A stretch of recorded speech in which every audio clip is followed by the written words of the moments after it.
নমস্কাৰ দৰ্শক মণ্ডলী, আড্ডা আনলিমিটেডৰ আজিৰ এই বিশেষ খণ্ডলৈ আপোনালোকক স্বাগতম জনাইছোঁ। আচলতে বিশেষ খণ্ড বুলি এইটো কাৰণে কোৱা হৈছে যে আমি ইয়াৰ আগৰ খণ্ডত আপোনালোকক ডিব্ৰু-চৈখোৱাৰ গুইজান ৰেঞ্জৰ যিখিনি প্ৰাকৃতিক শোভা সেইখিনি আপোনালোকক দেখুওৱাৰ চেষ্টা কৰিলোঁ, কিন্তু আজি অলপ পৃথক হ'ব।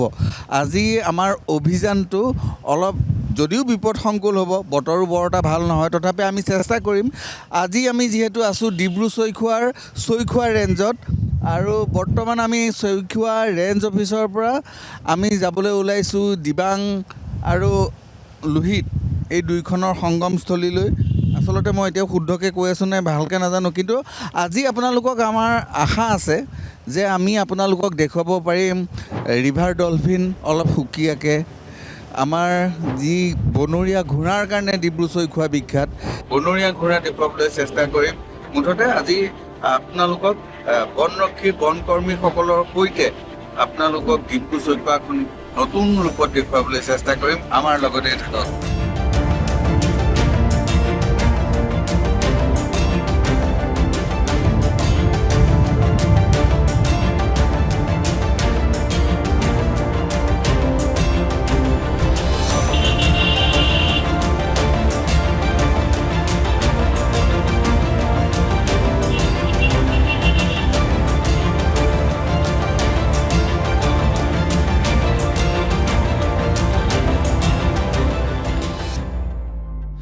বতৰৰ প্ৰতি লক্ষ্য ৰাখি, সুৰক্ষাৰ প্ৰতি লক্ষ্য ৰাখি এয়া আমাৰ আজি ক'বলৈ গ'লে ইয়াত সকলোৱে ৰেইনকোট এটা পিন্ধি লোৱা হৈছে। নিজৰ সুৰক্ষাৰ যিহেতু আটাইতকৈ প্ৰয়োজনীয়, সকলোৱে লাইফ জেকেটো পিন্ধি লোৱা হৈছে। আৰু দেখিছে আমাৰ স্পীড বোট ইতিমধ্যে সাজু হৈ উঠিছে। বতৰৰ প্ৰতি লক্ষ্য ৰাখি সকলোৱে ৰেইনকোটটো পৰিধান কৰাৰ উপৰিও লাইফ জেকেটটো পিন্ধি লোৱা হৈছে। আৰু যিহেতু অভিযানটো অলপ দীঘলীয়া হ'ব, কথাবোৰো অলপ দীঘলীয়া হ'ব, ডিব্ৰু-চৈখোৱাৰ যিখিনি জৈৱ বৈচিত্ৰতা সেইখিনি আপোনালোকক দেখুওৱাৰ প্ৰয়াস কৰিম। গুইজান ৰেঞ্জৰ দৰেই আজিও আমি স্পীড বোটতে যাত্ৰা আৰম্ভ কৰিম, কিন্তু আজিৰ দৃশ্যাৱলী অলপ সুকীয়া হ'ব। সুকীয়া কিয় হ'ব, কেনেকৈ হ'ব আৰু কি দেখুৱাব পাৰিম সেইখিনি আমি এতিয়াই আপোনালোকক অকণমান আগতীয়াকৈ জনাই থ'ব বিচাৰিছোঁ। যিহেতু ৰিভাৰ ডলফিন অৰ্থাৎ শিহু এইখিনি জেগাত বহুত সুলভ দৃশ্য বুলি ক'ব পাৰি। শিহু আপোনালোকক দেখুওৱাৰ চেষ্টা কৰিম, বনৰীয়া ঘোঁৰা দেখুওৱাৰ চেষ্টা কৰিম, বনৰক্ষী বনকৰ্মীসকলৰ মনৰ কথা, তেওঁলোকৰ এই আচলতে যিখিনি দায়িত্ব, ইমান দুৰ্বিষহ আচলতে পৰিস্থিতিটো তেওঁলোকে নিজৰ কৰ্তব্য আৰু দায়িত্ব পালন কৰি আহিছে, তেওঁলোকৰ মনৰ কথাখিনিও আপোনালোকক জনোৱাৰ চেষ্টা কৰিম। গতিকে আমাৰ লগতে থাকক, চাই থাকক আড্ডা আনলিমিটেড।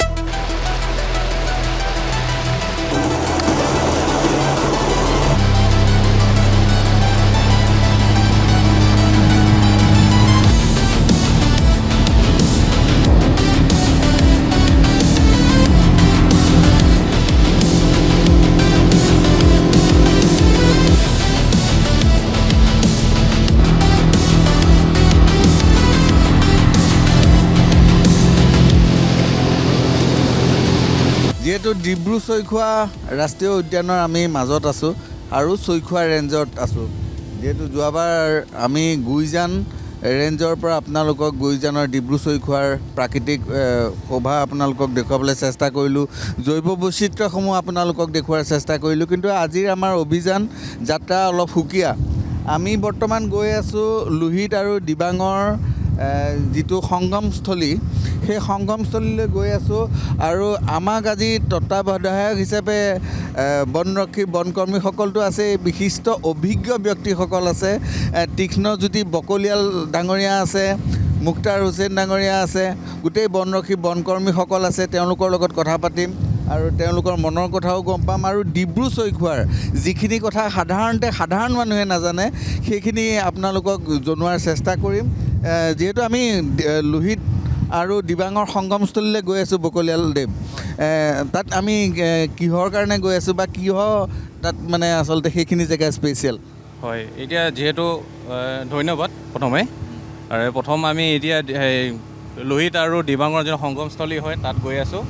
যিহেতু সেইটো জেগাত আমি এতিয়া আমাৰ বিশেষকৈ আমাৰ যিটো গেংগেটিক ডলফিন হয় গেংগেটিক ডলফিন আমি তাত হেৰি চাবলৈ গৈ আছোঁ যিহেতু তেওঁলোকে গেংগেটিক ডলফিন এনেকুৱা এটা জেগা থাকে য'ত নেকি পানীৰ সোঁত থাকে যিহেতু তাত দিবাঙৰ পৰা সোঁত আহি আছে আৰু লোহিতৰ পৰা আহি আছে তাত সংযমস্থলী আৰু সেই জেগাত তেওঁলোকে মাছ খাবলৈ পায় মাছ হয় প্ৰচুৰ পৰিমাণে মাছ খাবলৈ পায় আৰু সেই মাছ থকাৰ কাৰণে তেওঁলোকৰ পপুলেশ্যনটো সেইটো জেগাত আছে বাকীৰ তুলনাত সেই জেগাত আপোনালোকে মাছৰ পপুলেশ্যনটো থকাৰ কাৰণে আৰু শিশুসকল তাত থাকে অতি আচলতে ৰোমাঞ্চকৰ হ'বলৈ গৈ আছে আৰু মোৰ পিছফালে যদি আপোনালোকে পৰিৱেশটো চায় একদম মানে ধুঁৱলি কুঁৱলী এটা পৰিৱেশ আৰু কাৰণ বৰ বেছি দূৰ নহয় চাগে ইয়াৰ পৰা প্ৰায় আপোনাৰ 0.5 কিলোমিটাৰ হ'ব আধা কিলোমিটাৰমানৰ আঁতৰতেই সেই লোহিত আৰু দিবাঙৰ সংগমস্থলী আছে আৰু দেখিছে গোটেই জেগাখিনি আচলতে কুঁৱলীয়ে আৱৰি ৰাখিছে আৰু এই অভিজ্ঞতাখিনি আচলতে ইয়াত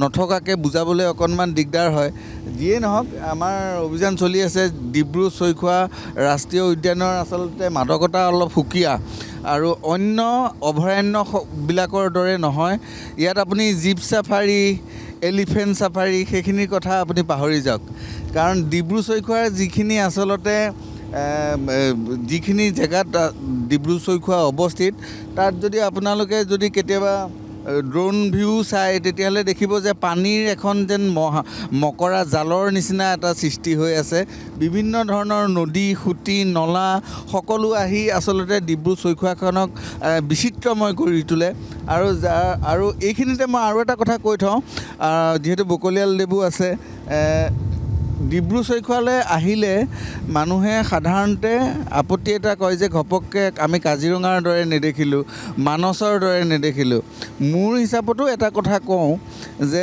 কাজিৰঙা মানস বা সকলোৰে এটা পৃথক পৃথক এটা পৰিচয় থাকে এতিয়া যেনেকৈ মানুহে জুবিন গাৰ্গৰ লগত বেলেগক তুলনা নকৰে ঠিক তেনেকৈ নেশ্যনেল পাৰ্ককেইখনকো ইখনৰ লগত সিখন তুলনা কৰাটো উচিত নহয় সকলোৰে জৈৱ বৈচিত্ৰ্যটো অলপ বেলেগ বেলেগ সকলোৰে চৰিত্ৰটো অলপ বেলেগ বেলেগ ডিব্ৰু-চৈখোৱাৰ ক্ষেত্ৰত তেনেকুৱা নহয় জানো বাৰু কথাটো হয় আপুনি ভাল প্ৰশ্ন এটা কৈছে যিটো নেকি আপুনি যিটো কথা এতিয়া ক'লে আমাৰ আগত বা আৰু ইয়াৰ মূল কাৰণটো মই এইটোৱে কওঁ আমাৰ ডিব্ৰু-চৈখোৱা ৰাষ্ট্ৰীয় উদ্যানৰ বিষয়ে একচুৱেলি মানুহৰ জ্ঞান ধাৰণাটো কম আৰু ইয়াৰ বিষয়ে ইয়াত কি কি স্পেচিছ আছে আৰু কি কি পোৱা যায় তেওঁলোকে অজ্ঞাত সেইকাৰণে ইয়াৰ যোগেদি মই জনাব বিচাৰিছোঁ যে আমাৰ ডিব্ৰু-চৈখোৱা ৰাষ্ট্ৰীয় উদ্যানটোতো বহুত চ'ৰ্চ আছে ইয়াত বিভিন্ন ধৰণৰ চ'ৰ্চ আছে আৰু এই চ'ৰ্চসমূহ গম পোৱাৰ পাছতহে আমাৰ ডিব্ৰু-চৈখোৱা ৰাষ্ট্ৰীয় উদ্যানখন চাবলৈ আহক পৰিদৰ্শন কৰক এতিয়া আপোনালোকে এনেই মই উদাহৰণতে কেইটামান স্পেচিছৰ নাম কৈছোঁ এতিয়া ইয়াত ডলফিন আপোনালোকে দেখা পাব আৰু আপোনালোকে শুনিছে চাগে বন ঘৰচীয়া ঘোঁৰাৰ কথা শুনিছে বন ঘৰচীয়া ঘোঁৰা ইয়াত আছে যথেষ্ট পৰিমাণে আছে আৰু আমাৰ ইয়াত অকল এই স্থলত এণ্ডেমিক বুলি কোৱা হয় এণ্ডেমিক অকল ইয়াতে পোৱা যায় কিছুমান বস্তু ইয়াত পোৱা যায় যেনেকৈ আপুনি দেওহাঁহ কথা ক'ব পাৰি ঠিক তেনেদৰে আমাৰ উলুমৰা কথা ক'ব পাৰি আৰু যিটো আছে আপোনাৰ কাছ যিটো আছাম ৰুফ টাৰ্টল যিটো আছে সেইটো কথা ক'ব পাৰি আৰু বহুতখিনি ইয়াত স্পেচিছ আছে প্ৰচুৰ পৰিমাণে আছে ইয়াৰ লগতে অকল জীৱ জন্তুৰ কথাই নহয় আপুনি ইয়াত গ্ৰাছলেণ্ড হওক আপোনাৰ বিল হওক আৰু ইয়াৰ যিটো ফৰেষ্ট টাইপ হয় ইয়াত গোটেইকেইটা ফৰেষ্ট টাইপে পোৱা যায় ডিব্ৰু-চৈখোৱা ৰাষ্ট্ৰীয় উদ্যানৰ ভিতৰত গোটেইকেইটা ফৰেষ্টে পোৱা যায় আপোনাৰ মানে আচলতে এখন অভয়াৰণ্য যিখিনি আপুনি যদি অভয়াৰণ্য এখন পৰিদৰ্শন কৰে কোনোবা এখন অকল গ্ৰাছলেণ্ড কোনোবা এখন অকণমান বেলেগ কোনোবা এখনৰ ডেঞ্চিটি অলপ বেলেগ এনেকুৱা ধৰণৰ পায় কিন্তু ডিব্ৰু-চৈখোৱাত সকলো বৈচিত্ৰ্যবোৰ একেলগে দেখা পোৱা যায় আৰু মই এইখিনিতে আৰু এটা কথা কৈ থওঁ কোনোবাই অভয়াৰণ্য এখন পৰিদৰ্শন কৰাৰ উদ্দেশ্য অকল জীৱ জন্তু চোৱাই হ'ব নালাগে ইয়াৰ প্ৰাকৃতিক শোভা হ'ব পাৰে ইয়াৰ গছ বন তৰু লতা তৃণ সকলো হ'ব পাৰে গতিকে অভয়াৰণ্য এখনক এটা নিৰ্দিষ্ট গণ্ডিৰ ভিতৰত আপোনালোকে পৰিদৰ্শন কৰিম বুলি নাভাবিব আৰু ডিব্ৰু-চৈখোৱাৰ দৰে ৰাষ্ট্ৰীয় উদ্যান এখনক এদিনতে এঘণ্টাতে শেষ কৰি চাম বুলি আপোনালোকে কেতিয়াও কল্পনাও নকৰিব হয়নে মুক্তাৰ হুছেইন ডাঙৰীয়াও আছে তেখেতৰ লগতো কথা পাতিম আমি যিহেতু লক্ষ্যস্থানৰ প্ৰায় সমীপতে উপস্থিত হৈছোঁহি আজি আমাৰ অনুষ্ঠানটো অকণমান অলপ বেলেগ ধৰণৰ হ'বলৈ গৈ আছে আহক কি কিনো পাওঁ কি কিনো চাবলৈ পাওঁ আপোনালোকে দেখুৱাই থাকোঁ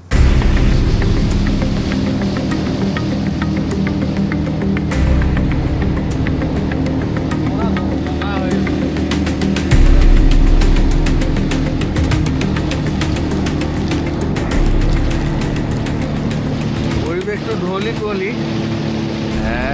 কিন্তু আমি যিখিনি জেগাত উপস্থিত হৈছোঁহি সেইখিনি হৈছে দিবাং আৰু লোহিতৰ সংগমস্থলী। আপোনালোকক দেখুৱাবলৈ চেষ্টা কৰিছোঁ।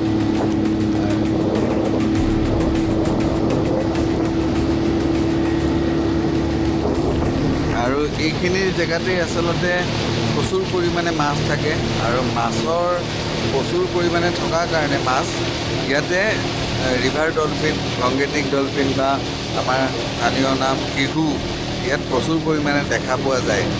আৰু আমি আহিছোঁ যদিও আজি বতৰটো বৰ এটা ফৰকাল নহয়, ৰ'দ দিয়া বতৰত আচলতে শিহুৰ যোনটো আচলতে আমি মোৰ হিচাপত ক'বলৈ গ'লে কাৰনামা, শিহুৰ কাৰনামাখিনি অলপ দেখিবলৈ বেছিকৈ পোৱা যায়। তথাপি ডাৱৰীয়া বতৰ যদিও আমি আশা এৰা নাই। মুক্তাৰ হুছেইন ডাঙৰীয়া কি কয়, কি আশা থাকিবনে? হয়, আশা আছে, চেষ্টা কৰি চাওঁ যদি দেখিব পাওঁ। বতৰটো অকণমান ডাৱৰীয়া হোৱাৰ কাৰণে আমাৰ অকণমান অসুবিধা হৈছে, এনেহ'লে ৰ'দ হ'লে ইমান দেৰি আমি দেখি পালোহেঁতেন। আমি আশা এতিয়াও বাদ দিয়া নাই, যিহেতু আহিছোঁৱেই উদ্দেশ্যটো আগত ৰাখি, গতিকে চেষ্টাটো কৰিম, আপোনালোককো দেখুৱাবলৈ চেষ্টা কৰিম।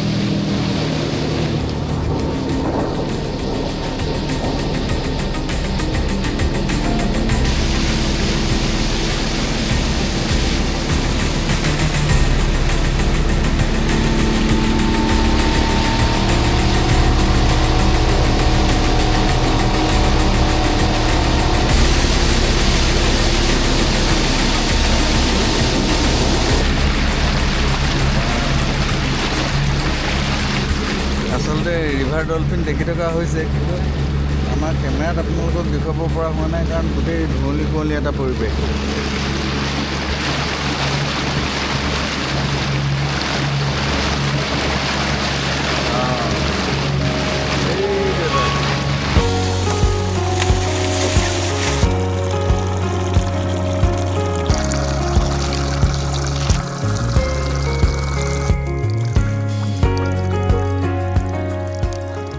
ডিব্ৰু-চৈখোৱাৰ অভয়াৰণ্যৰ মাজত, আচলতে ৰাষ্ট্ৰীয় উদ্যানৰ মাজত আমাৰ অভিযান অব্যাহত আছে যদিও আমি এতিয়া গৈ আছোঁ কলীয়া কেম্প, কলীয়া এণ্টি পচিং কেম্পলৈ আমি গৈ আছোঁ। আৰু উদ্দেশ্যটো হৈছে সেই পষ্টটোত গৈ আমি বনৰীয়া ঘোঁৰা, যোনটো ফেৰাল হৰ্চ, সেয়া আমি চাবলৈ যাম। কিন্তু তাৰ আগতে আমি কিছুমান সমস্যাৰ সন্মুখীন হৈছোঁ, এইখিনি নক'লেও নহয় আৰু নোকোৱাটোও ভাল নহয়। কথাটো হৈছে এই ভৰ বাৰিষাৰ দিনত এই নদীত মানে ধৰক ইমান এখন বিশাল নদী, কিন্তু আজি ইয়াত বাম।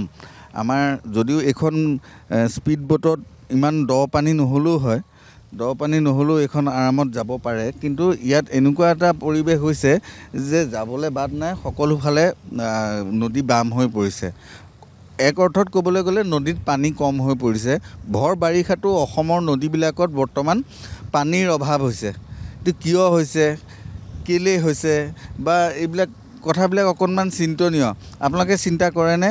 আমাৰ যিহেতু বিশিষ্ট অভিজ্ঞ ব্যক্তিসকল আছে, কওকচোন অকণমান। নিশ্চয়, এইটো বহুত এটা চিন্তাৰ বিষয় যে আমি যেতিয়া আছোঁ বৰ্তমান, এইটো লোহিত নদী হয়, যোনখন নদীৰ ওপৰত আমাৰ ধলা শদিয়া ভূপেন হাজৰিকা সেতুখন বনিছে।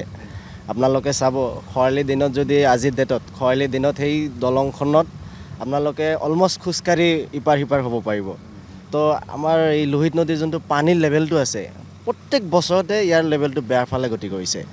হয়, প্ৰত্যেক বছৰতে ইয়াৰ লেভেলটো মানে কমিয়ে আছে। আৰু আজিৰ পৰা 3 বছৰ আগত এইবোৰত আমি ধুনীয়াকৈ নাও আমাৰ কিনাৰত একদম স্পীডত আহিব পাৰিছিলোঁ, কিন্তু আজিৰ ডেটত আমি এই বাৰিষা দিনতো আমাৰ নাওখন আমি কিনাৰত চপাব নোৱাৰোঁ। বহুত জেগাত পানী নাইকিয়াই হৈছে ক'ব লাগিব।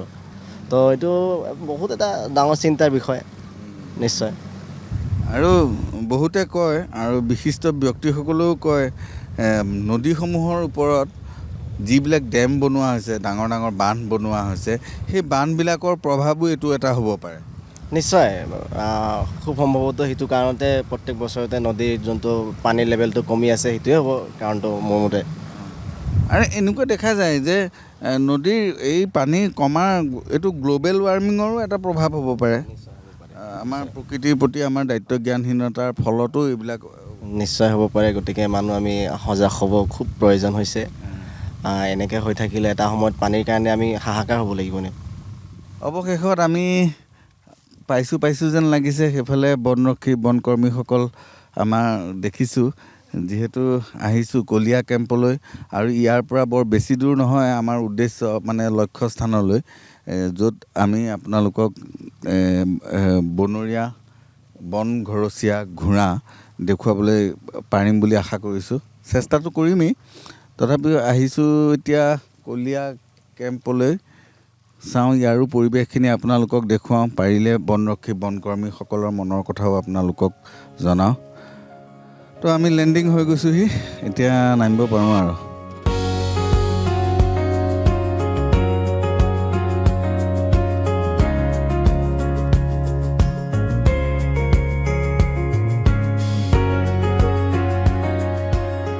আচলতে যাৱতীয় দুই এটা বস্তু আমি লগতে লৈও আহিছোঁ, আৰু যিহেতু ইয়াৰ পৰা আমি খোজকাঢ়িয়ে যাব লাগিব, আৰু লগত আমাৰ সতীৰ্থ চাবুৱাৰ। কেনে লাগিছে? ভাল লাগিছে। আচলতে এনেকুৱা এটা যাত্ৰা কৰিবলৈ আমি ইমান প্ৰতিকূল বতৰতো নেওচি আমি আজি উপস্থিত হৈছে কলীয়া কেম্পত।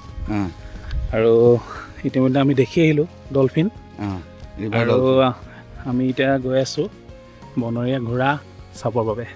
আৰু মই আপোনালোকক দেখুৱাব বিচাৰিছোঁ, এটা সাম্যক আভাস দিব বিচাৰিছোঁ। মোৰ পিছফালে যিখন মুকলি পথাৰ নিচিনা সদৃশ দেখিছে, ঘাঁহনি, ইমান ধুনীয়া সেউজীয়া এটা।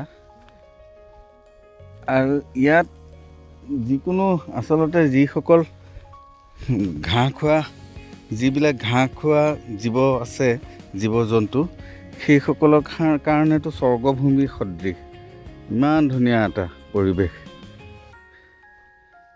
ইয়াত।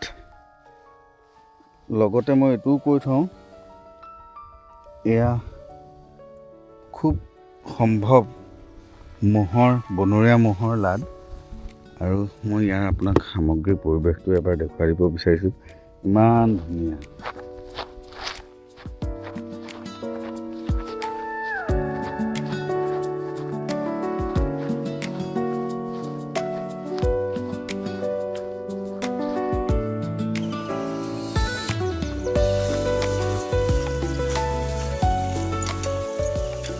চাইকেল লৈ আহিলে? কিমান দূৰ? বেছি দূৰ নহয়, বেছি আধা কিলোমিটাৰ হ'ব। অঁ বেছি হ'ব, আধা কিলোমিটাৰ বেছি হ'ব, 1 কিলোমিটাৰমান হ'ব। আচলতে দুই এটা যাৱতীয় বস্তু, এতিয়া ধৰক তাতো এখন নাও আছে, স্পীড বোট আছে, সেইখনৰ তেলৰ প্ৰয়োজন। আৰু ইয়াত ঘপককৈ আহোঁ বুলিয়ে আহিব পৰা নাযায়। এনেই বেলেগ জেগাত হ'লে বেলেগ কথা, কিন্তু এইবোৰ জেগালৈ ঘপককৈ বোলে মই বস্তু এটা দি থৈ আহোঁ বা বস্তু এটা লৈ আহোঁ, তেনেকুৱা ব্যৱস্থাবিলাক নাই। তো সুবিধাটো পাওঁতে তেওঁলোকৰ যাৱতীয় প্ৰয়োজনীয় বস্তুসমূহো লৈ অহা হৈছে। আজি এই স্পীড বোটখনৰ কাৰণে তেল আনিছে, সেয়া দেখিলেই। আমি এতিয়া যলৈকে যাম বুলি ভাবিছোঁ, ইয়াৰ পৰা 2 কিলোমিটাৰ আঁতৰত আছে। আৰু এই 2 কিলোমিটাৰ আমি সদ্যহতে পদযাত্ৰা কৰিম, কিন্তু মাজে মাজে আমি অলপ জোতা খুলিবলগীয়াও হ'ব পাৰে। সমগ্ৰ মানে জাৰ্ণিটো আপোনালোকক দেখুৱাই থাকিম, চাই থাকক।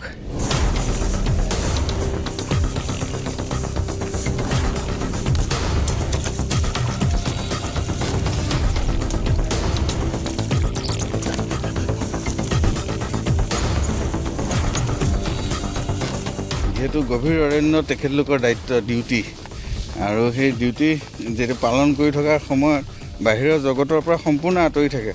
কিবা এটা সৰু বস্তু এটাও যদি প্ৰয়োজন হয়, তেতিয়াহ'লে ঘপককৈ বোলে অটো এখন লৈ পেলাই গুচি গ'লোঁ বা বাইকখন লৈ পেলাই গুচি গ'লোঁ, তেনেকুৱা ব্যৱস্থা নাই। আৰু এনে ক্ষেত্ৰত যেতিয়া ধৰক নগৰত বা চহৰত বা যোনখিনি জেগাৰ পৰা তেওঁলোকৰ হেডকোৱাৰ্টাৰৰ পৰা কোনোবা কেইজনমান সতীৰ্থ আহে, তেতিয়াহ'লে সেই এতিয়া ক'বলৈ গ'লে, এতিয়া মই বুজাবলৈ গ'লে এনেকুৱা ধৰণৰ হয়, বিয়া দিয়া জীয়েক ঘৰলৈ ঘূৰি অহা নিচিনা এটা পৰিৱেশ এটা হয়, বা জীয়েকৰ ঘৰলৈ মাক দেউতাক আহিলে যেনেকুৱা এটা পৰিৱেশ সৃষ্টি হয় তেনেকুৱা এটা হয়, কি আনিছে কি খবৰ সকলোবিলাক লোৱা হয়। আজিতো তেলহে অনা হৈছে অকল। তেল অনা হৈছে আজি। ইয়াত কিমান দিন হ'ল আপোনাৰ? মোৰ ইয়াতে আপোনাৰ এতিয়া 3 বছৰ হ'বলৈ হ'ব আৰু, বেছি দিন নাই আৰু, 3 বছৰটো কমপ্লিট হ'ব ইয়াতে। 3 বছৰ। হয়। আৰু ঘৰলৈ কিমান দিনৰ মূৰে মূৰে যোৱা হয়?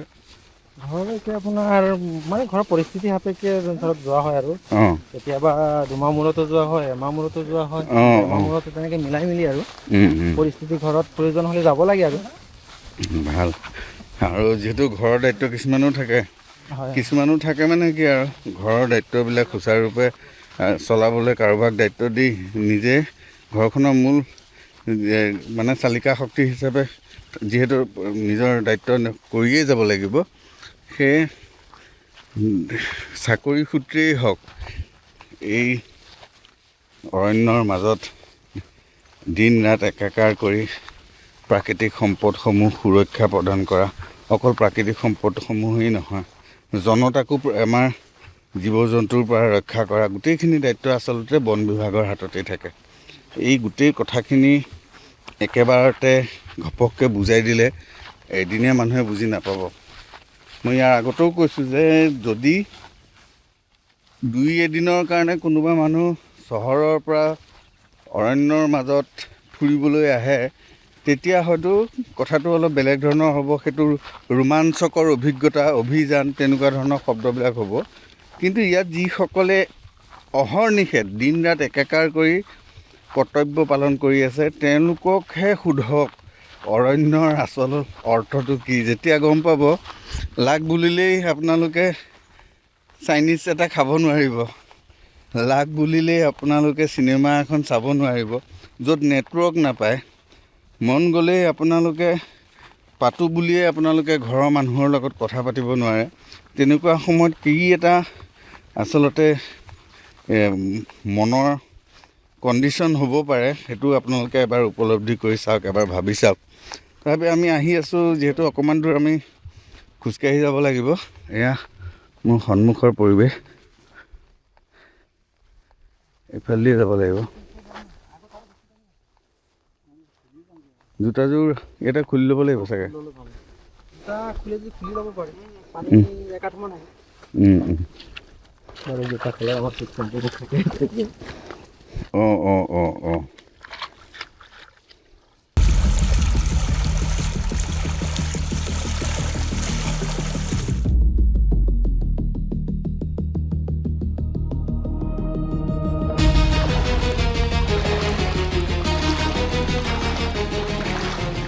আমাৰ আচলতে অভ্যাস নাই, কিন্তু বনৰক্ষীসকলৰ চাওক, জোতা চেণ্ডেল খোলাৰ কোনো কথাই নাই।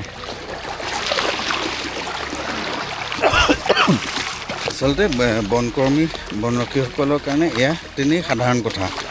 প্ৰয়োজন সাপেক্ষে সাঁতোৰৰ পৰা আদি কৰি বিভিন্ন ধৰণৰ দুৰ্বিষহ কাম, বিভিন্ন ধৰণৰ ৰিস্ক তেওঁলোকে লোৱাত পাকৈত কৰি আচলতে অৰণ্যলৈ পঠিয়াই বন বিভাগে। গতিকে এয়া তেনেই সাধাৰণ কথা।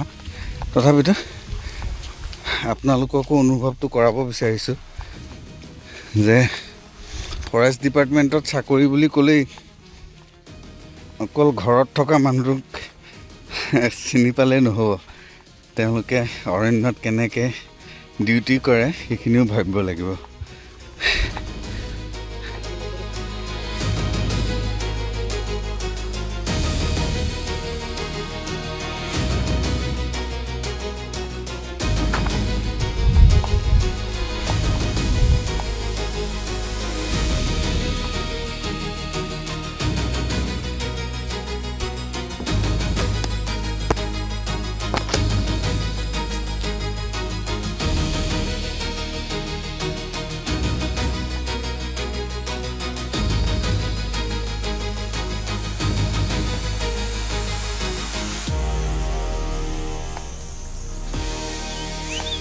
আহি আছোঁ কলীয়া কেম্প, নদীৰ পাৰৰ পৰা এইখিনিলৈকে মানে গোটেই পৰিৱেশটো অকণমান চেঞ্জ হৈছে। গছ বনবিলাক দেখিছোঁ, ডাঙৰ ডাঙৰ গছবিলাক আহিছে আৰু সন্মুখলৈ। অঁ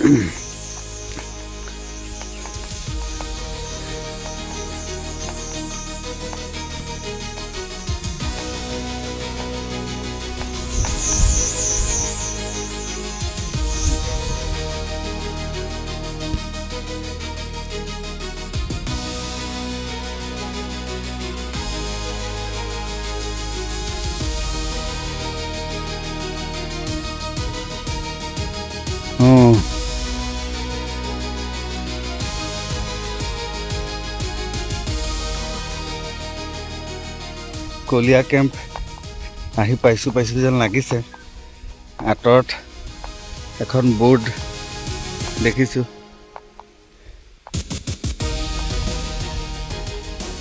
এতিয়া তাত গৈহে গম পাম ভৰিকেইটা কি হৈ আছে, কাৰণ জোতা পিন্ধিবলৈ পৰা নাই, মাজে মাজে পানী। আৰু চাওঁ কি হয় তাত গৈ। আমাৰ বাকীসকল আহি আছে, বাকীসকলৰ যিহেতু একো প্ৰব্লেম নাই, মোৰতো একোৱেই প্ৰব্লেম নাই তেতিয়াহ'লে।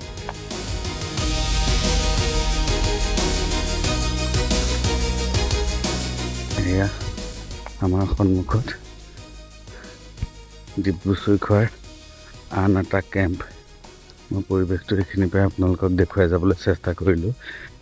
Environment and forest department 25 HAR plantation under CAMPA APO 2020-21 location Kaliya. চাওক, এটা ধুনীয়া চাংঘৰ আৰু আমাৰ বনৰক্ষী বনকৰ্মীসকল ইয়াতেই আচলতে থাকি তেওঁলোকৰ দায়িত্ববিলাক পালন কৰে। অৱশেষত আহি আমি কলীয়া কেম্পত আহি উপস্থিত হৈ গৈছে। আপোনালোক কলীয়া নাৰ্চাৰী কেম্প হয়।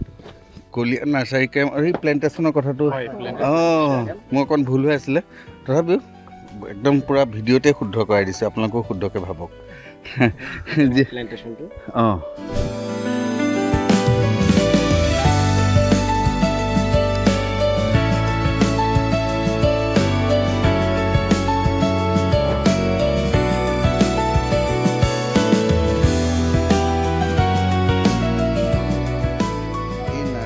দেখিছে আমাৰ বনৰক্ষী বনকৰ্মীসকলে এইটো এটা চাংঘৰ, বহুত ধুনীয়া চাংঘৰ এটা বনাই লৈছে সুবিধাৰ্থে।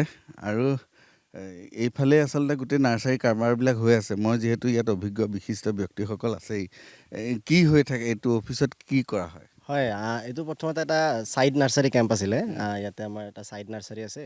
তো এই ছাইড নাৰ্চাৰীৰ পিছত আমাৰ ইয়াতে 25 হেক্টৰ এটা ANR প্লেণ্টেশ্যন কৰা হৈছে। ANR আছিলে এছিষ্টেড নেচাৰেল ৰিজেনেৰেশ্যন প্লেণ্টেশ্যন এটা কৰা হৈছে। ইয়াতে আপোনাৰ অলম'ষ্ট 62,000 চেপলিং আমি প্লেণ্টেড কৰিছোঁ। ধুনীয়া গ্ৰ' কৰিছে। এতিয়া কণ্ডিশ্যন অলম'ষ্ট এইটো 2022-2023 এইটো ক্ৰিয়েশ্যন ইয়াত আছিলে। এতিয়া অলম'ষ্ট 4 বছৰ কমপ্লিট হ'ল।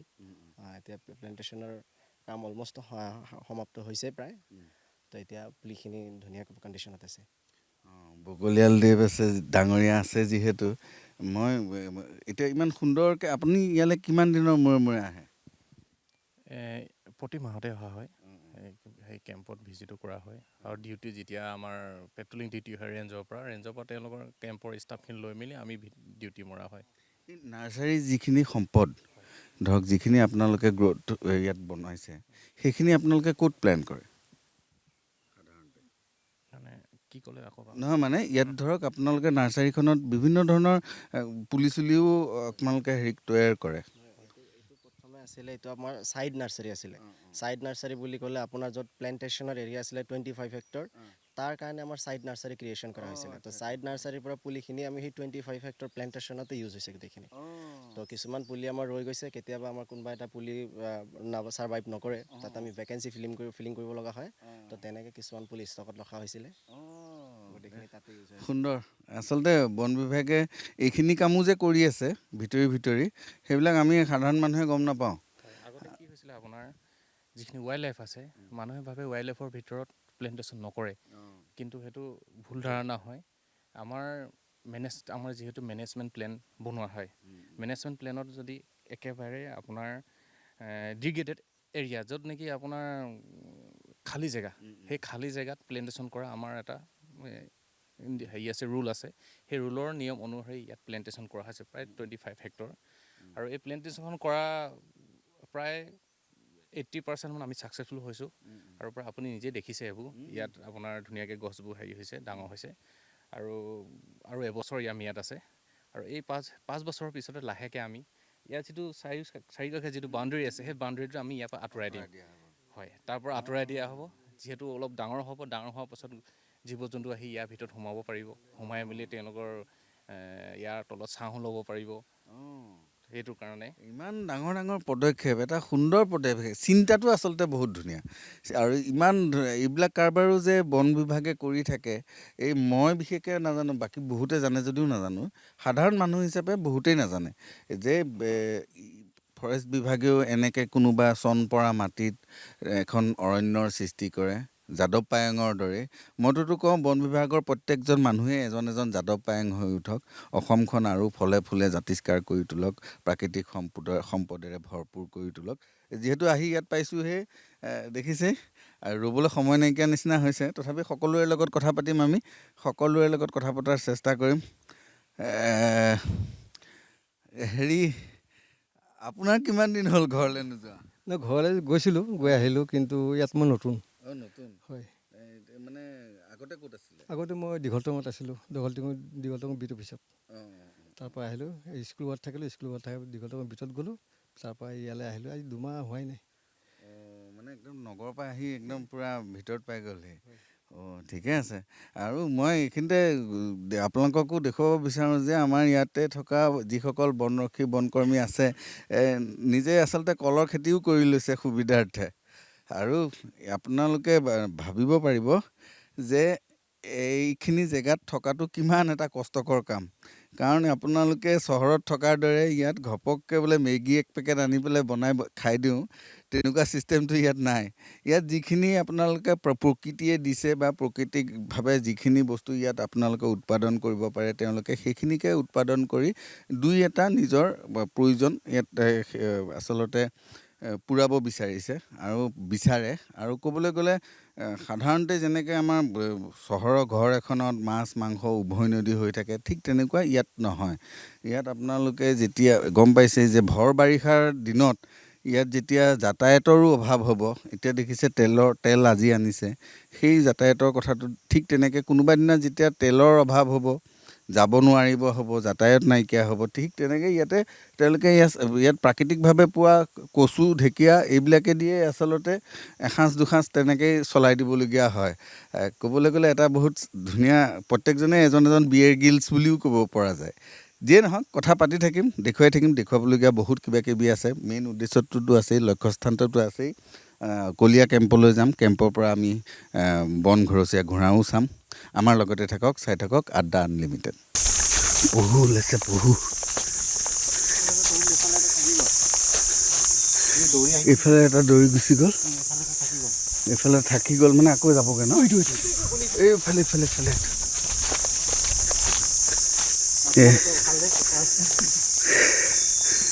আচলতে কপাল মোৰ ভাল যে মই দেখিলোঁ, কিন্তু আপোনালোকে কিমানক দেখুৱাব পাৰিলোঁ কিমানকৈ নাজানো। 2টা পহু ইয়াত চৰি আছিলে। আমি আহি কলীয়া কেম্পত আহি উপস্থিত হৈছোঁহি। আচলতে বহুত দেৰি মানুহ দুনুহ নাছিলে কাৰণে হয়তো ইয়াতে ঘাঁহ খাবলৈ আহিছিলে পহু।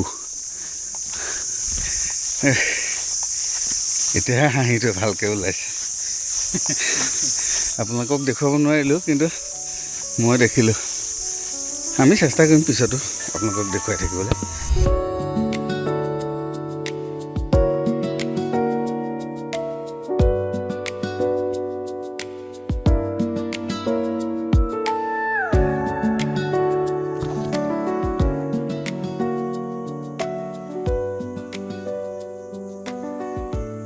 কি বস্তু নাজানো, দেখাত বহুত ধুনীয়া। জংঘল চুৰি কৰি দিলোঁ। অঁ, এইটো নাম এটা জংঘল চেৰি টাইপ দি দিব পাৰি, jungle cherry from Kolia camp. এইটো খোৱা বস্তু হয় জানো চাগে? সেইটো খোৱা বস্তু নহয়। অঁ ইয়াত আচলতে কলীয়া কেম্পৰ বাসিন্দাই বিভিন্ন ধৰণৰ খেতি কৰিছে। এয়া একবিধ জলকীয়া, সেইফালে বিলাহী, মৰিচা, এইফালে মৰিচা শাক আছে, এইফালে কচু, এইফালেও জলকীয়া আছে। শিমলু আলু কোনো? অঁ এইটো শিমলু আলু। অঁ এইটো পুৰুককৈ দেখা পোৱা নাযায়, আলু হয়। অঁ আচলতে প্ৰয়োজনীয় দুই এটা শাক পাচলি ইয়াত। অঁ জাহাজী কল এইফালে লাগি আছে, জাহাজী কল। দুই এটা প্ৰয়োজনীয় বস্তু ইয়াতেই আচলতে খেতি কৰা হয়।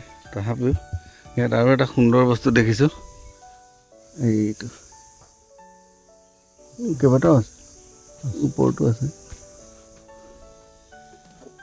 এইফালে কল। মই কলীয়া কেম্পৰ পৰিৱেশটো দেখুৱাইছোঁ আপোনালোকক।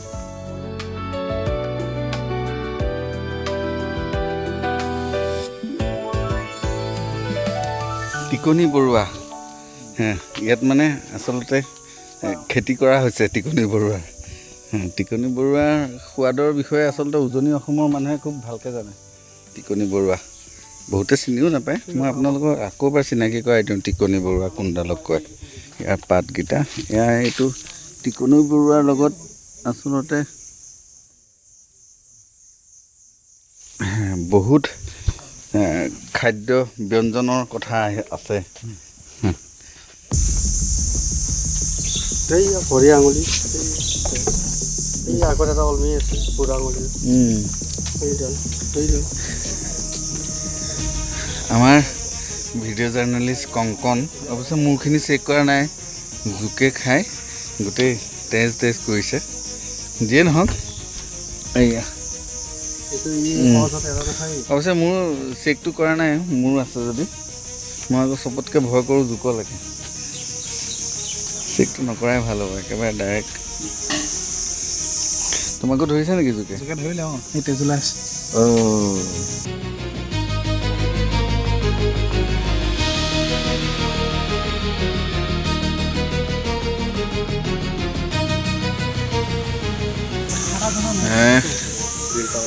আমি আকৌ খন্তেক বিশ্ৰাম ল'লোঁ। খন্তেক বিশ্ৰামৰ পিছত এতিয়া আমি এই কেম্পৰ পৰা যাবলৈ ওলাইছোঁ। একদম পূৰা ক'বলৈ গ'লে গা হাত পুৰি গ'ল আজিও।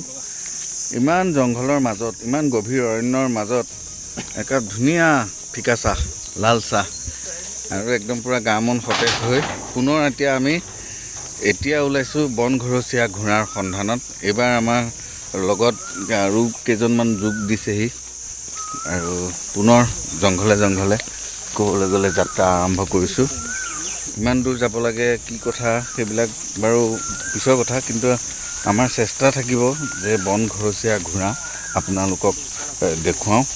আৰু কথাবিলাকতো পাতি গৈয়ে থাকিম, গোটেই কথাখিনি পাতি গৈ থাকিম। তথাপিতো আপোনালোকক জনাবলৈ, দেখুৱাবলৈ আমাৰ ইচ্ছাটোতো আছে কাৰণে আজি এই জোকৰ কামোৰ,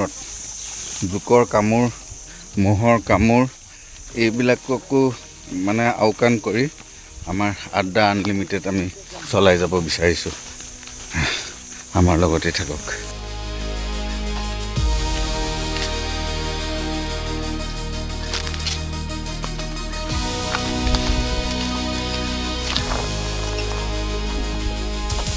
মানুহ পঠাই দিছে। আমাৰ লগত এতিয়া ক'বলৈ গ'লে কলীয়া কেম্পৰ ইনচাৰ্জো যোগ দিছে। বৰপেটাৰ যুৱক বৰ্তমান এয়া কলীয়া কেম্পৰ ইনচাৰ্জ, আৰু এতিয়া আমাক বনৰীয়া বা বন ঘৰচীয়াৰ ঘোঁৰাৰ কাষলৈকে লৈ যোৱাৰ চেষ্টাটো একেটাই চলাব। এনেই আপোনালোকেতো দেখি থাকে সাধাৰণতে। হয়, ওলাই থাকে। আপোনাৰ ধৰক বৰষুণৰ ছিজন হ'লেতো কেম্পৰ ওচৰলৈকে আহিব। কিন্তু আপোনাৰ আকৌ ৰ'দৰ ছিজন হ'লে ধৰক আপোনাৰ য'ত অকণমান খালী আছে, খালীবিলাকো বন্ধ থাকিব। ঠাণ্ডা পৰিলে খালে ধৰক আপোনাৰ কেম্পৰ চাইডত থাকিব পাৰে। এইবিলাকতো ভাল কৰিব আহে নেকি? এইবিলাকতো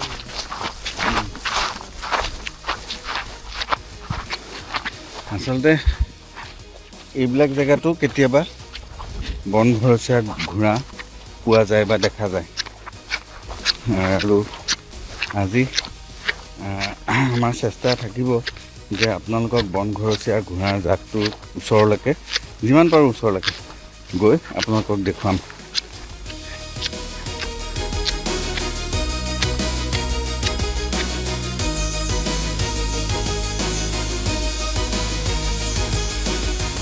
আচলতে এতিয়া আমি যাত্ৰা আৰম্ভ কৰিছিলোঁহে, আমাৰ পিছফালে কেইটামান ম'হ দেখা গৈছে। আমিতো ঘপককৈ বনৰীয়া ম'হ বুলিয়ে ভাবিছিলোঁ, কিন্তু যিহেতু অভিজ্ঞ ব্যক্তিসকল আছে, কেনেকৈ গম পালে আপোনালোকে?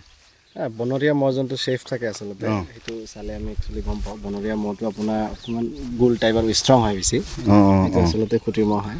কিন্তু যোনটো লুকছ দিছে এইটো বনৰীয়া যেনেই লাগিছে দেখোন। নহয়, এইটো ঠিক বনৰীয়া নহয়। মহটো আচলতে এনেকৈ চাই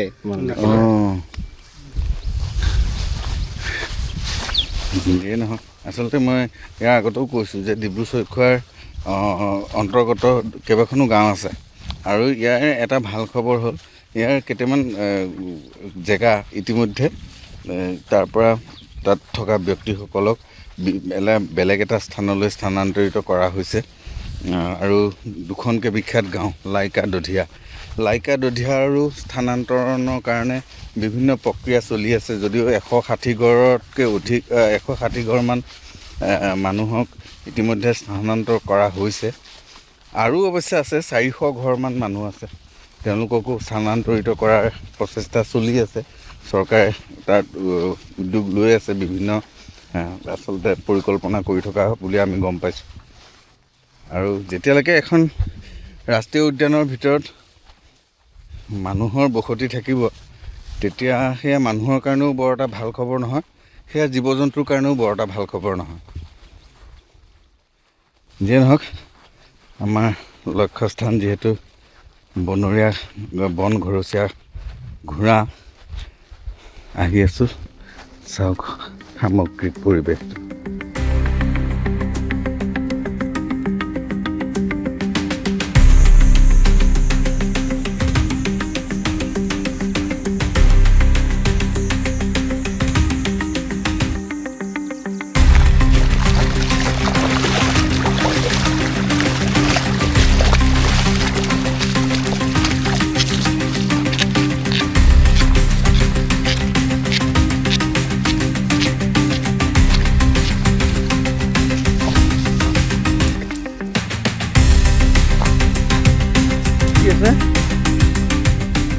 আগত বনৰীয়া ম'হৰ এতিয়া জাক এটা দেখা গৈছে,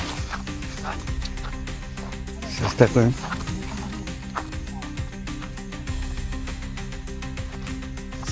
আপোনালোকক দেখুৱাবলৈ বনৰীয়া ম'হ।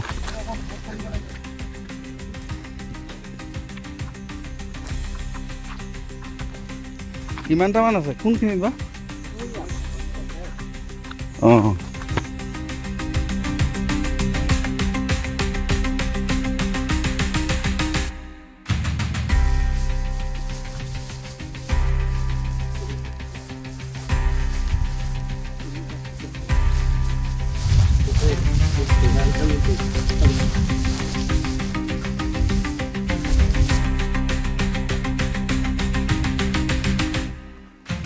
বহু কিলোমিটাৰ খোজকাঢ়ি আহিলোঁ। কিমানমান হ'ব কিলোমিটাৰ? 500 কিলোমিটাৰ। 500 কিলোমিটাৰ 5-6 কিলোমিটাৰ খোজকাঢ়ি আহিলোঁ। চাৰিওফালৰ পৰিৱেশটো চাওক, সকলোফালে সেউজীয়া। এনেই আপোনালোকে ভিডিঅ'ত দেখি ভাল লাগিছে চাগে, কিন্তু ওপৰত তীব্ৰ ৰ'দ, আৰু আমি ইমান মানে আচলতে সেইফালে আমাৰ চাবুৱাৰ কৰেছপণ্ডেণ্ট তথা বনৰক্ষী বনকৰ্মী সকলো আহিছোঁ। উদ্দেশ্য এটাই, বনৰীয়া ঘোঁৰা, বনঘৰচীয়া ঘোঁৰা চোৱাৰ, আপোনালোকক দেখুৱাৰ। পেহেলগামৰ নিচিনা দৃশ্য, চাৰিওফালে সেউজীয়া আৰু প্ৰকৃতিৰ বিনন্দীয়া ৰূপ বুলি ক'লে ভুল নহ'ব। ঘাঁহ বনবিলাক যেন কোনোবাই ধুনীয়াকৈ সমানকৈ কাটিহে থৈছে। আচলতে আমি খবৰ এটা পাইছোঁ যে অলপ আগত প্ৰায় 2 কিলোমিটাৰ বা এনেকুৱাতে প্ৰায় 10-15টামান বনৰীয়া ঘোঁৰাৰ সন্ধান পোৱা গৈছে। এখেতলোক অভ্যস্ত, কাৰণ তেওঁলোকৰ কৰ্তব্যই এইটো যে তেওঁলোকক সুৰক্ষা প্ৰদান কৰা, নিৰীক্ষণ কৰি থকা। এনেকৈ কিমান কিলোমিটাৰলৈকে আপোনালোকে খোজকাঢ়ে? আমাৰ এনেকৈ কেতিয়াবা 30 কিলোমিটাৰলৈকে হৈ যায়। 30 কিলোমিটাৰ? হয়। আমাৰ আজি 6-7 কিলোমিটাৰতে গোটেই ক'বলৈ গ'লে শৰীৰৰ আধাখিনি পানী ওলাই যোৱা নিচিনাই লাগিছে। তথাপিতো আহি আছোঁ, আৰু মাত্ৰ 1-1.5 কিলোমিটাৰ বা 2 কিলোমিটাৰৰ পিছত আমি আপোনালোকক ইমান সময় ছাছপেঞ্চ দি থকাটো, আচলতে আমিও ছাছপেঞ্চ লৈ আছোঁ। সেই বন ঘৰচীয়া ঘোঁৰা আপোনালোকক দেখুৱাবলৈ চেষ্টা কৰিম। সকলো দিশৰ পৰা আহিছে। আচলতে খবৰবিলাক আমাৰ এটা টীম একেলগে গুচি যোৱাত আমি প্ৰথমতে বিভ্ৰান্তি হৈছিলে আমাৰ। তথাপি আমি 3টা গোটত বিভক্ত হৈ 2-3 ফালে যোৱাত অৱশেষত এটা ভাল খবৰ আহিল যে ঘোঁৰাৰ জাকটো আমাৰ পৰা 2 কিলোমিটাৰমান আঁতৰতে আছে বুলি আমি খবৰ পালোঁ। সেয়ে আমি সকলোৱে এতিয়া ওলাইছোঁ। খন্তেক পিছতে আপোনালোকক সেই ঘোঁৰাৰ জাকটো দেখুৱাম।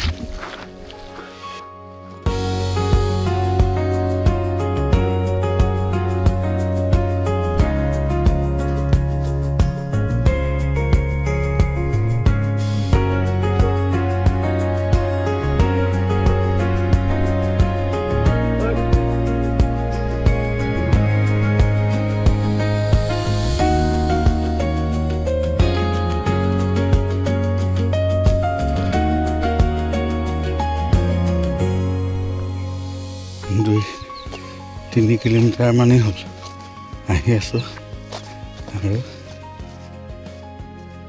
অৱশেষত দেখা পাম বুলি আশা কৰিছোঁ। কিন্তু ইয়াতে আৰু দীঘল দেখোন ৰাস্তাটো, মানে 4 কিলোমিটাৰ মানেই হ'ব চাগে।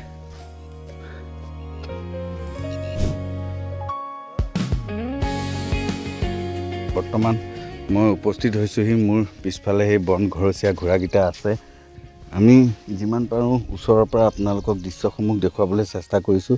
যিহেতু মুক্তাৰ হুছেইন ডাঙৰীয়া আছেই, অকণমান বন ঘৰচীয়া বিষয়ে, ঘোঁৰাৰ বিষয়ে, ইতিহাসটোৰ বিষয়ে, সিহঁতৰ স্বভাৱ চৰিত্ৰ আৰু সুৰক্ষাৰ ক্ষেত্ৰত বা কেনেকুৱা ধৰণৰ আপোনালোকৰ চেলেঞ্জৰ সন্মুখীন হয়, সেইখিনি অকণমান কৈ দিব নেকি?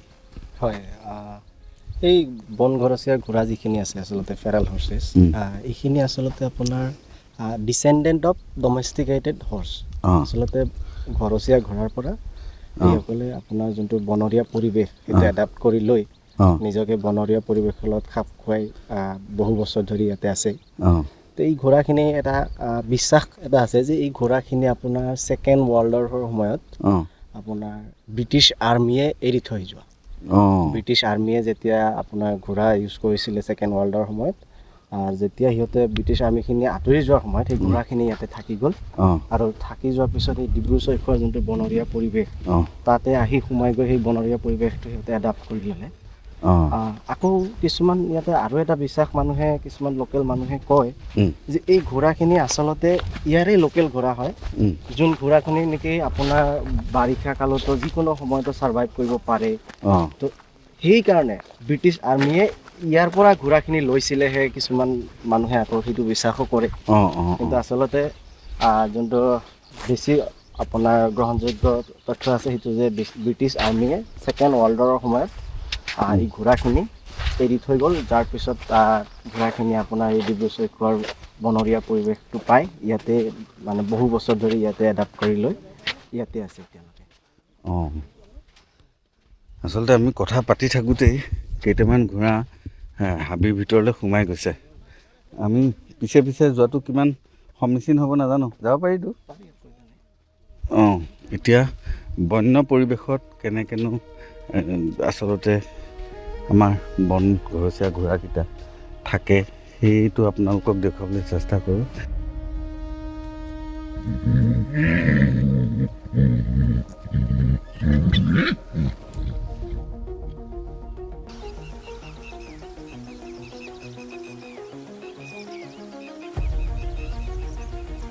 চাওক কি এটা নান্দনিক দৃশ্য।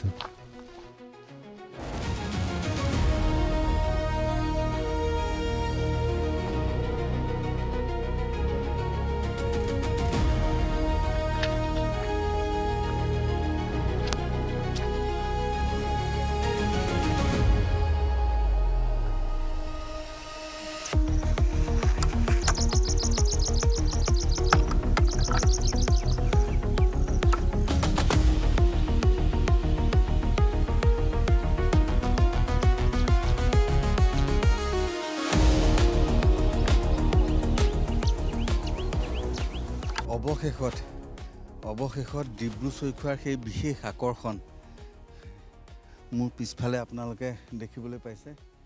কেইবাটাও ঘোঁৰা, অৰ্থাৎ প্ৰায় 9টা ঘোঁৰা আহি দেখিবলৈ পাইছোঁ, যাক বন ঘৰচীয়া ঘোঁৰা বুলি কোৱা হয়। আৰু বন ঘৰচীয়া ঘোঁৰা এনেইতো ক'বলৈ গ'লে কেইবাটাও জাক ডিব্ৰু চৈখোৱাত দেখা পোৱা যায়। আৰু আমি বৰ্তমান যিহেতু আছোঁ চৈখোৱা ৰেঞ্জত, আৰু আমাক বনকৰ্মী বনৰক্ষীসকলে সহায় কৰিছে। চৈখোৱা আচলতে যোনটো ৰেঞ্জ অফিচ, তাৰ পৰা আমি প্ৰথম গাড়ীৰে আহিলোঁ, তাৰ পৰা স্পীড বোটেৰে আহিলোঁ, আৰু স্পীড বোটৰ পৰা আহি আমি পদব্ৰজে ক'বলৈ গ'লে খোজকাঢ়ি আমি আহি ইয়াত উপস্থিত হৈছোঁহি। আৰু আপোনালোকক দেখুৱাবলৈ পাই অতি আচলতে মনটো কিমান আনন্দৰে ভৰপূৰ হৈ গৈছে, মই সেইখিনি আপোনালোকক ব্যক্ত কৰিব পৰা নাই। যে মই আজি ইমান কষ্ট কৰি সেই ক'বলৈ গ'লে সুদূৰ গুৱাহাটীৰ পৰা যিটো উদ্দেশ্য আগত ৰাখি, যিটো লক্ষ্য আগত ৰাখি ডিব্ৰু চৈখোৱালৈ আহিছিলোঁ, যে বন ঘৰচীয়া ঘোঁৰানো কেনেকুৱা, কেনেকৈনো থাকে, কেনেকুৱানো পৰিৱেশত থাকে, সেই গোটেইখিনি আপোনালোকক দেখুৱাবলৈ যিটো আমি প্ৰয়াস কৰিছিলোঁ, সেই প্ৰয়াসত সফলতা অৰ্জন কৰিছোঁ বুলি আমি ক'ব পাৰোঁ। তাতে মই ক'ব বিচাৰিম যে বগা যোনকেইটা বন ঘৰচীয়া ঘোঁৰা, সেইকেইটা সাধাৰণতে দেখা পোৱা নাযায়। আৰু আমাৰ মুক্তাৰ হুছেইন ডাঙৰীয়া বা আমাৰ ইয়াতে থকা তীক্ষ্ণজ্যোতি বকলিয়াল ডাঙৰীয়া বা বনৰক্ষী বনকৰ্মীসকলো কৈছে যে সাধাৰণতে তেওঁলোকে যেতিয়া পেট্ৰলিঙত আহে বা এইখন বন ঘৰচীয়া ঘোঁৰাকেইটাৰ যেতিয়া নিৰীক্ষণত আহে, সাধাৰণতে বগা ঘোঁৰাকেইটা নেদেখে। কিন্তু আজি আমাৰ কপাল ভাল যে বন ঘৰচীয়া ঘোঁৰাৰ এই বগা ঘোঁৰাকেইটাই আমি দেখিছোঁ।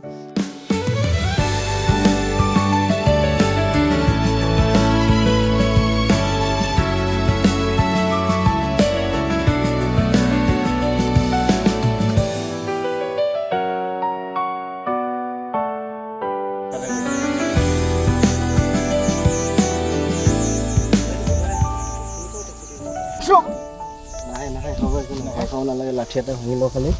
লাঠি কি হয় তাৰমানে, এইটো লাঠিটো দেখিলে ভয়ত অকণমান আঁতৰি যায়। এইটো বনৰীয়া হয়। এইফালে গৈছে এইটো বনৰীয়া হয়। চিনি পাওঁতো ফুটিৰ মহটো চাওক না, ষ্ট্ৰাকচাৰটো চাওক না, অকণমান গোল টাইপৰ বনৰীয়া। ঘপককৈ আমি উভতনি যাত্ৰা কৰি থাকোঁতেই পিছফালে ঘপককৈ বনৰীয়া মহৰ জাক এটা আহিলে। বৰ বেছি ডাঙৰ জাক নহয়, তথাপিও 6-7টামান আছে। এই পিছত ঢেৰ আহি আছে। আপোনালোকক আমি দেখুৱাবলৈ চেষ্টা কৰি আছোঁ। বৰ এটা ওচৰলৈ যোৱাটো ঠিক নহ'ব। আৰু মই কওঁ সাধাৰণ মানুহ এনেকৈ পুটুককৈ আহিব নালাগে। মানে আচলতে বনকৰ্মীসকলক লগত লৈহে আহিব লাগে, কাৰণ তেওঁলোক অভিজ্ঞ আৰু আপোনালোকক সুৰক্ষা প্ৰদান কৰাত তেওঁলোক অভ্যস্ত।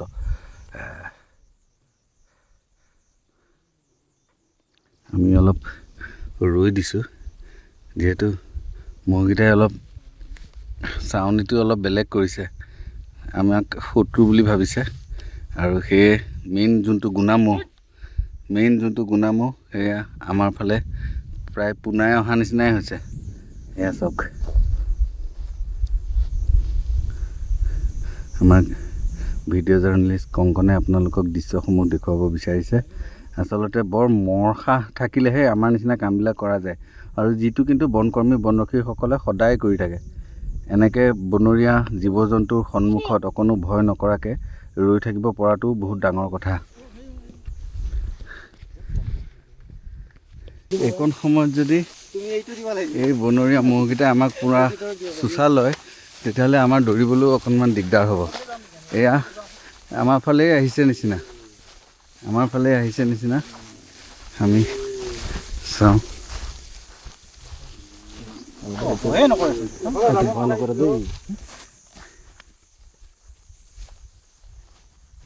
নালাগে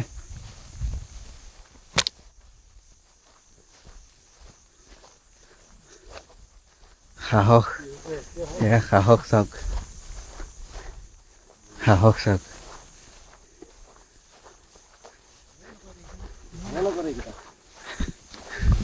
ক'বলৈ গ'লে আমি উভতনি যাত্ৰাত আচলতে অকণমান সময় ৰৈ দিবলগীয়া হ'ল অৱশেষত খেদিবলৈ বাধ্য হ'ল এতিয়াও সেই আঁতৰৰ পৰা আমাক নিৰীক্ষণটো কৰি আছে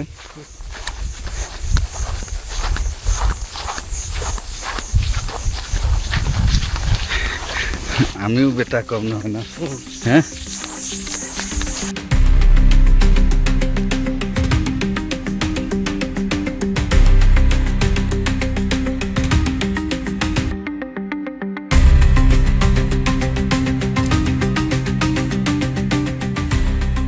সদৌ শেষত দৰ্শক মণ্ডলী আমি ডিব্ৰু চৈখোৱাৰ এই সফল অভিযানৰ ইয়াতেই পৰিসমাপ্তি ঘটাবলৈ বিচাৰিছোঁ আচলতে অহা যোৱা মিলি কিমান কিলোমিটাৰ আমি খোজকাঢ়িছোঁ আমি সঠিককৈ আপোনালোকক ক'ব নোৱাৰিম কিন্তু ক'ব পাৰিম যে 18-20 কিলোমিটাৰ আমি গোটেইখিনি মিলি খোজকাঢ়িছোঁ যথেষ্ট ভাগৰুৱা তথাপিতো এটা সন্তুষ্টি আছে আত্মসন্তুষ্টি আছে যে আমি এই অভিযানত সফল হৈছোঁ ইয়াৰ আগতো ডিব্ৰু চৈখোৱাৰ এটা খণ্ড আপোনালোকলৈ আগবঢ়াইছিলোঁ তাতো আমি সফল হ'লোঁ আজি ডিব্ৰু চৈখোৱাৰ এই চৈখোৱা ৰেঞ্জত আমি যিসকল বনকৰ্মী বনৰক্ষী তেওঁলোকৰ লগত যি এক অভিযান কৰিলোঁ বন ঘোঁৰা মানে বন ঘৰচীয়া ঘোঁৰা বিচাৰি সেই অভিযানো আমি সফল হ'লোঁ আপোনালোকক বন ঘৰচীয়া ঘোঁৰা দেখুৱাবলৈ সক্ষম হ'লোঁ যিয়ে নহওক ইয়াৰ পিছত আমি আকৌ আড্ডা মাৰিম আৰু ন জেগালৈ যাম ন আমোদ আপোনালোকক দিবলৈ চেষ্টা কৰি থাকিম আজিৰ খণ্ডটি কেনে পালে আপোনালোকে আমাক জনাব